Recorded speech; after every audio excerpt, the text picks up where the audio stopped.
ইয়াহসাবু আন্না মালাহু আখলাদা, সে গুমান করে, ধারণা করে আমার মাল হামেশা থেকে যাবে। সে গুমান করছে কি, ধারণা করছে কি, আল্লাহ ভিতরের লোক বলে তুলে দিচ্ছে। ইয়াহসাবু আন্না মালাহু আখলাদা, সে গুমান করে, ধারণা করে আমার মাল হামেশাই থেকে যাবে। আল্লাহ তাআলা কি বলেছেন? কাল্লা, কখনোই নয়, তোমার ধারণা ভুল। মাল হামেশা তোমার থাকবে না। অন্য জায়গাতে আল্লাহ তাআলা বলেছেন মা ইনদাকুম ইয়ানফাদু ওয়া মা ইনদাল্লাহি বাক, যা তোমার কাছে আছে তা শেষ হয়ে যাবে, যেটা আল্লাহর কাছে রাখবে সেটা বাকি থাকবে। তোমার কাছে ব্যাগ ব্যালেন্স যত কিছু করেছো কিন্তু সব খতম হয়ে যাবে, শেষ। আর তুমি ভাবছো ইয়াহসাবু আন্না মালাহু আখলাদা, মাল আমার হামেশাই থেকে যাবে। আল্লাহ বলেন কাল্লা, কখনোই না। কি হবে দাদা? মাল জমা করে করে বাজান্না ফিল হুতামা, অতি সত্বর তোমাকে ঢালা হবে হুতামার মধ্যে, তোমাকে নিক্ষেপ করা হবে হুতামার মধ্যে। ওমার রাকামাল হুতামা, নবীজি আপনি জানেন হুতামা কি জিনিস? না না, উজ্জ্বলিত আগুন।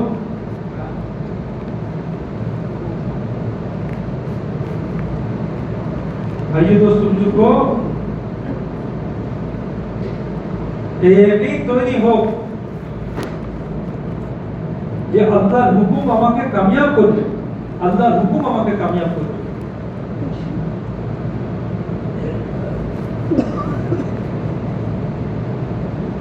যাকাত মানুষকে আবাদ করে আর সুদ মানুষকে বরবাদ করে, এটা আল্লাহর নবীর ফরমানের সারমর্ম।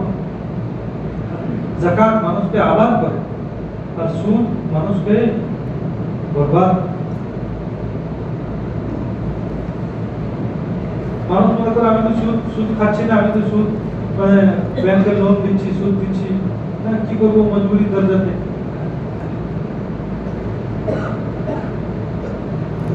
তো সুদ খাওয়া যেমন হারাম, খাওয়ানো তেমন হারাম। আমি সুদ দিলাম, সরকারকে সুদ দিলাম, তার মানে আমি সুদ খাওয়াই না। তো সুদ খাওয়া যেমন হারাম, খাওয়ানো হারাম। সুয়ারের গোশত খাওয়া হারাম, তো খাওয়ানো হারাম। শরীয়ত কতটা সাফ সুতরা, শরীয়ত কতটা সাফ সুতরা।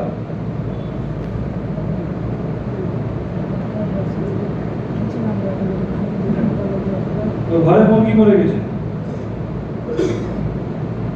আর মাঝিদের ছেলেরা, বাড়িদের ছেলেরা মরিচ কাটে, মানদারি করে, তো মরা মুরগিটা ওখানে দিতে, ওরা তো মরা মুরগি খায়, অসুবিধা নেই, মরা মুরগিটা দিতে হবে, ওরা খেয়ে নেবে, আমরা খেতে পাবো, ওরা খা। শরীয়ত এত সাফ সুতরা। তো তুমি যে যে মুর্দা জিনিসটা তোমাকে খেতে নিষেধ করা হয়েছে, ওই গায়ে মুসলিমকেও ওই মুর্দা জিনিসটা খাওয়াইতে নিষেধ করা হয়েছে। তুমি খাবে না, ওকেও খাওয়াই না।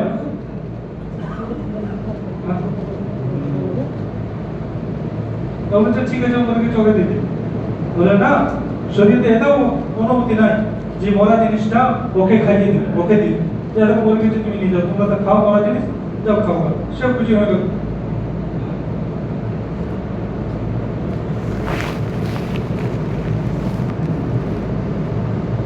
দোস্ত বুজুর্গ, আল্লাহর হুকুম পুরো করা, যে আল্লাহর হুকুম আমাকে কামিয়াব করবে, এই ইয়াকিন বানানোর নামই হচ্ছে তাওহীদ।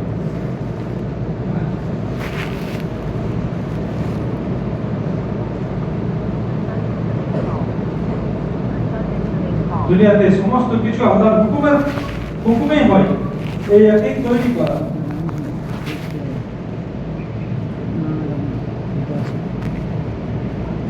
সাত আসমানের উপরে যদি কিছু ঘটছে, সেটা আল্লাহর হুকুমে ঘটছে। আল্লাহ নবী সাল্লাল্লাহু আলাইহি সাল্লামের জামানাতে সূর্যগ্রহণ হলো। সূর্যগ্রহণ সেদিন হয়েছে যেদিন রাসূল করিম সাল্লাল্লাহু আলাইহি সাল্লামের ছেলে হযরত ইব্রাহিম রাদিয়াল্লাহু তাআলা আনহু ইন্তেকাল করলেন। সাহাবায়ে কেরাম বলে উঠলেন যে হুজুরের ছেলের ইন্তেকাল, হযরত ইব্রাহিমের ইন্তেকালের কারণে, মওতের কারণে সূর্য কাঁদতে শুরু করছে। সূর্য তার রোশনি হারিয়ে ফেলেছে। আল্লাহ নবী সাল্লাল্লাহু আলাইহি ওয়াসাল্লাম যখনই শুনলেন কথাটা তখনই বললেন, আশ-শামসু ওয়াল কামারু লা ইয়াকসিফানি লি মাউতি আহাদিন ওয়ালা লিহায়াত।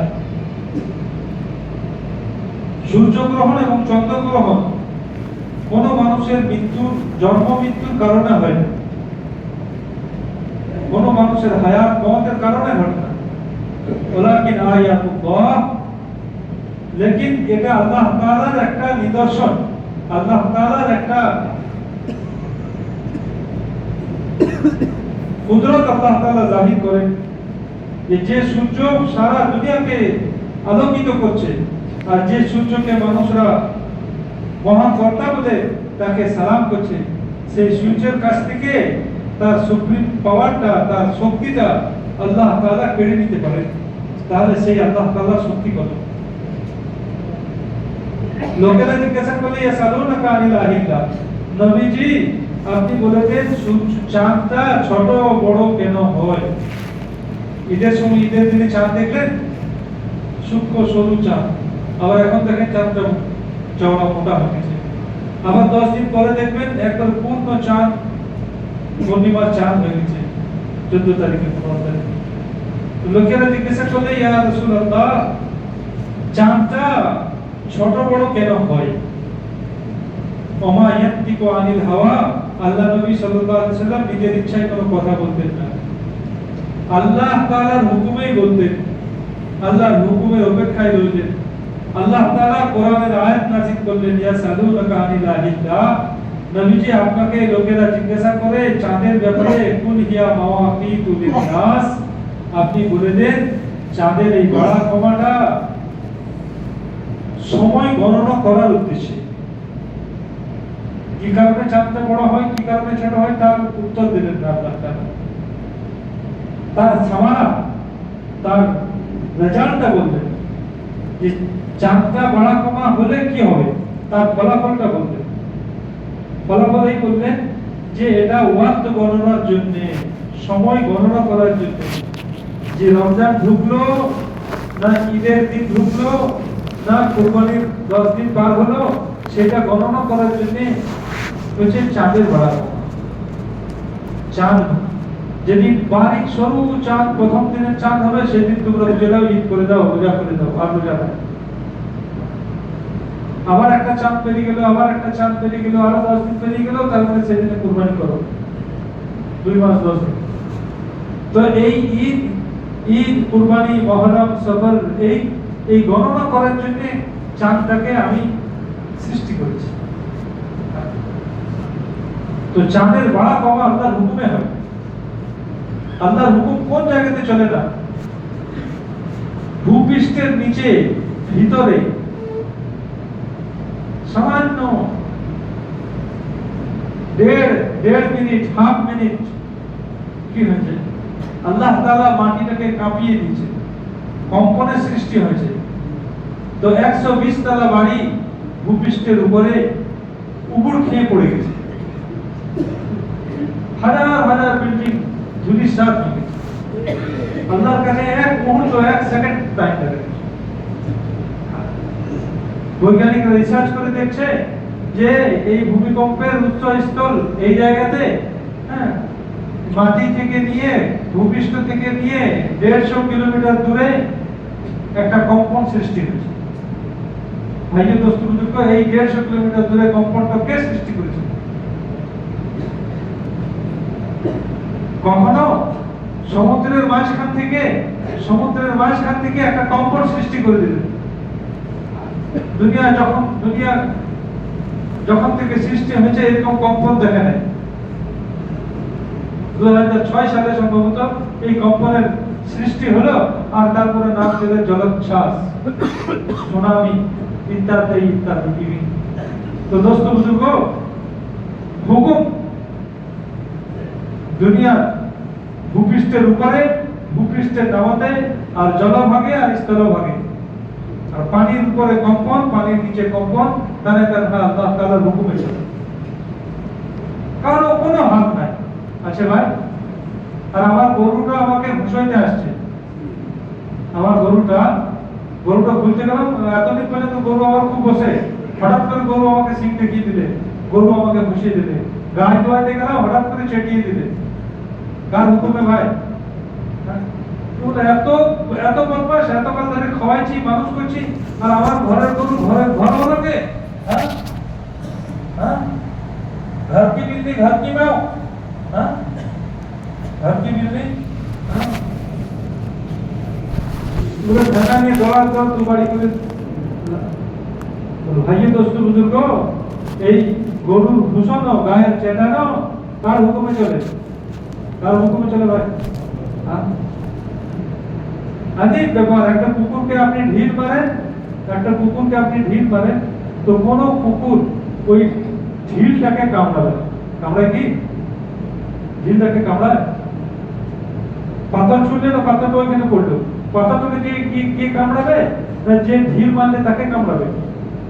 কুকুরের এতটুকু জ্ঞান আছে যে পাথরটা নিচে থেকে আসে নাই, পাথর মারনে ওরা কেউ মেরেছে, পাথর মারনে ওরা যে মেরেছে তাকে তাকিয়ে দেখবে কে কে ছুটে, তার কাছে ঘেউ ঘেউ করতে করে তার পেছনে ছুটে, তুই পাথর মেরেছিস। সারা দুনিয়াতে মেরে ভাই দোস্ত যা কিছু ঘটছে ইমান ওরা সপক্ষে বিপক্ষে, ইমান ওরা ফায়দার জন্য নুকসানের জন্য যা কিছু ঘটছে আমাদের উপরে জুলুম হোক আর সবকিছু আল্লাহ কোন সরকার জুলুম করে না, কোন সরকার জুলুম করে না, আল্লাহর হুকুম করতে পারে? বলে কোন সরকার জুলুম করতে পারে? আল্লাহ এবারে আল্লাহ তাআলার পক্ষ থেকে আমার জন্য জুলুম আর ফায়সালা কেন হচ্ছে? এটা হচ্ছে জানার বিষয় যে আল্লাহর পক্ষ থেকে যদি হচ্ছে, আর অবশ্যই আল্লাহর পক্ষ থেকে হচ্ছে, তাহলে আল্লাহর পক্ষ থেকে মুসলমানদের পেরেশানি মুসিবত জুলুম অত্যাচার মুসলমানদের উপরে আল্লাহ তাআলার হুকুমে হচ্ছে, তো আল্লাহ তাআলা মুসলমানদেরকে এত অত্যাচারিত কেন রেখেছেন? বা অত্যাচারের ফায়সালা আল্লাহর পক্ষ থেকে কেন? মা আসাবা মিন মুসিবাতিন ইল্লা বিইذنিল্লাহ, কোন মুসিবত আল্লাহর হুকুম ছাড়া জমিনে নামতে পারে না, কোন মুসিবত আল্লাহর হুকুম ছাড়া জমিনে নামতে পারে না। ওমাই ইউমিন বিল্লাহি ইয়াহদি কলবা, যে এই ইয়াকিন করে যে এই মুসিবত আল্লাহর পক্ষ থেকে এসেছে, আল্লাহ তাআলা তাকে হেদায়েত দান করে।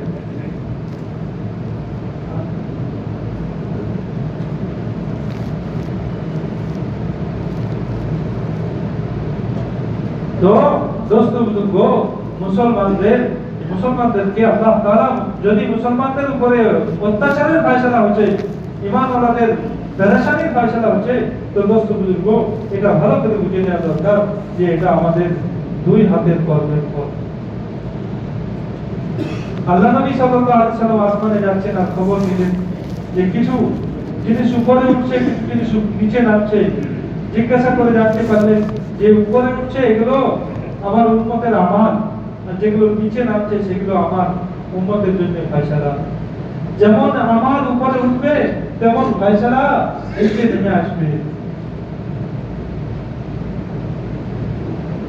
এর জন্য ভাইয়ে দোস্ত বুজুর্গ ইয়াকিন করা দরকার যে আমার আমল যদি নেক আমল হয়, আল্লাহকে রাজি করার মতো আমল হয়, তো আল্লাহর পক্ষ থেকে আমার সাহায্যের ফায়সালা আসবে, সাহায্যের ফায়সালা।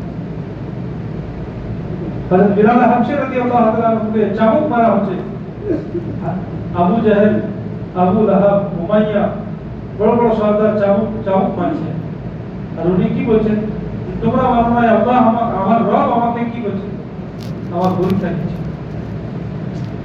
আর আমি চাবুক খেয়ে, আমি মার খেয়ে কামিয়াব।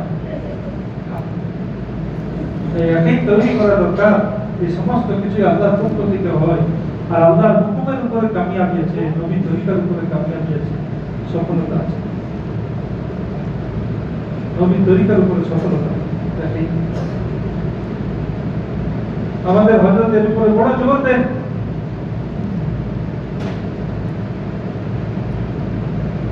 যে আফসোস লাগে মুসলমানকে মুসলমান রূপে চেনা যায় না, মুসলমানকে মুসলমান রূপে চেনা যায় না। উনি একবার বয়ান করতে করতে বললেন, ওনার বড় ছেলে মৌলানা ইউসুফ এখন তো পুরো দুনিয়ার। তখন বলে ইউসুফ তখন বাচ্চা ছেলে, আমি কারেন্ট ঠিক করার জন্য একজন মিস্ত্রিকে ডেকেছি, মনের উপরে কারেন্ট ওয়ারিং এর কাজ করছে। আর ইউসুফ আমাকে बोले अबू आप ईमान का बयान करते हैं और मिस्त्री बुलाया है गैर मुस्लिम को, गैर मुस्लिम को আপনি ইমানের কথা বলেন আর এই মিস্ত্রি কাজ করার জন্য একটা অমুসলিমকে ডেকেছেন, কোন মুসলমান মিস্ত্রি আপনি পেলেন না। तो उन्होंने बोलने जाके बोला अरे खामोश हो जा, बेचारा मुसलमान है, खामोश हो जा। बोले नहीं, आप या तो किसी मुसलमान को बुलाइए, वरना मैं आप जब बयान करेंगे कल सुबह तो मैं सारे मजमा को बदला दूंगा। पूरा मजमा को बोले तुमको যে আপনি ইমানের কথা বলেন আর গায়ের মুসলিমের মিস্ত্রি দিয়ে আপনি কাজ করেন। তো এই কথাটা মিস্ত্রি সাহেব শোনার পরে उन्हें सब काज गुटिए सकाल बेलाते एसेছেন हजरत কাছে बोला हजरत मुझे 4 महीने को भेज दीजिए। तो क्यों भाई क्या बात है? बोले एक मुसलमान बच्चा मुझे मुसलमान मानने को तैयार नहीं है, एक मुसलमान बच्चा मुझे मुसलमान मानने को तैयार नहीं है, कब्र में फरिश्ता मुझे मुसलमान कैसे मान लेगा? पहले तो मैं 4 महीने लगाकर मुकम्मल मुसलमान बनूं फिर काम करता। এই বাচ্চার কথাতে হেদায়েত নিয়ে 4 মাসের তশকিল না। এই খানদানটা মামুলি খানদান নয়। হ্যাঁ, বাচ্চার ভিতর থেকে ইমানি দাওয়াত বের করে।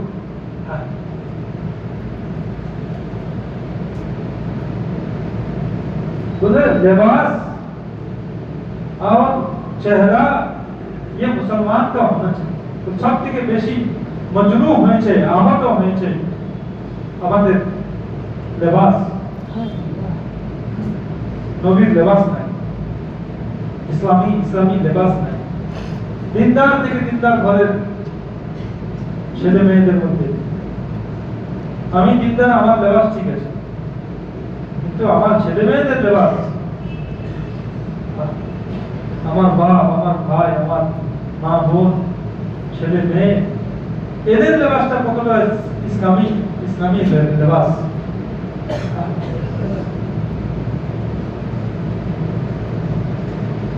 আল্লাহ তাআলা বলেছেন ওয়ানজালনা আলাইকুমুল লিবাসা ওয়া আমি তোমাদের জন্য লেবাস অবতীর্ণ করেছি, ওয়া লিবাস তাকওয়া যালিকা খায়র, আর তাকওয়ার লেবাসটাই সবথেকে উত্তম লেবাস।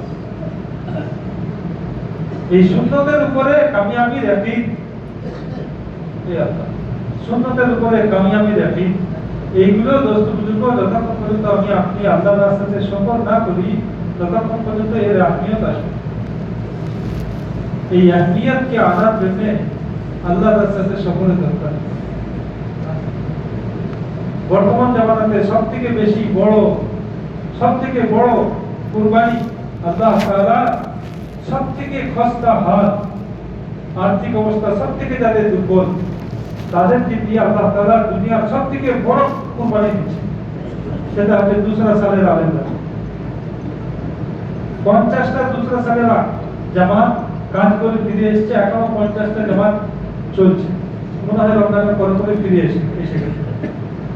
আরো 50-60টা প্রত্যেক বছরে রোজার পরে 50-60টা করে জামাত হিন্দুস্তান থেকে, মক্কা নিজামুদ্দিন থেকে 50-60 খানা জামাত এক সালের জন্য, দ্বিতীয় সালের জন্য বিদেশে, আরব দেশে প্রত্যেক রমজানের পরেই রওনা হচ্ছে।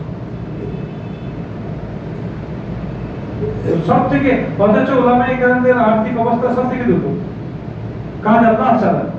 কে চালায় ভাই? টাকা পয়সা চালায় আল্লাহ চালায়। এই জন্য ভাই উলামায়ে কেরাম যারা এসেছেন বলেন তো, যাদের 1 সাল লেগে গেছে তারা 2 সালের জন্য করবে, হিম্মত করে বলেন ভাই। আজকে উলামায়ে কেরাম অনেকে এসেছেন বলেন, হিম্মত করে বলেন আপনারা চলেন।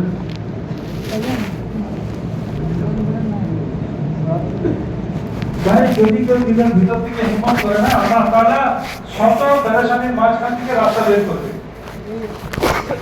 আর বলে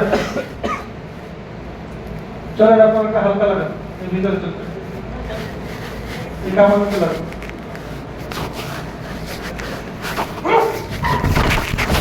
প্রথম সাহাবীদের সঙ্গে ভাই যাদের প্রথম